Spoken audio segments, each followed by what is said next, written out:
বরবটির জন্য মশলা করে নেবো। সর্ষে, 2 রকমের সর্ষে আর পোস্ত নিয়েছি, আর কাঁচা লঙ্কা বেটে নেবো। আমি শিলেই মারছি, তোমরা চাইলে মিক্সিতে বাটতে পারো। শিলে বাটার মজাটাই মানে টেস্টটাই আলাদা। মজা না, শিলে বাটতে কিন্তু কষ্ট হয়, যাই হোক কিন্তু স্বাদটা অনেক বেশি ভালো।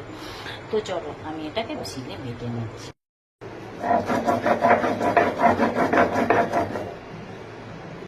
আজকে বানাচ্ছি পুঁটি মাছের টক আম। এই সিজনে আম দিয়ে টক না খেলে আর কখন খাবো বলো?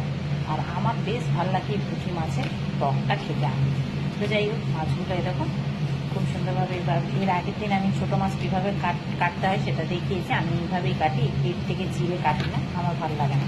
আর দোকান থেকে কাটিয়ে আনলে কিন্তু ওরা ওরকমই কাটি দেয়। ফার্স্টে মাছটাকে নুন হলুদ মাখিয়ে নিলাম। চলো এদিকে কড়াতে তেল গরম হয়ে গেছে, এবার মাছগুলো ভেজে নিই।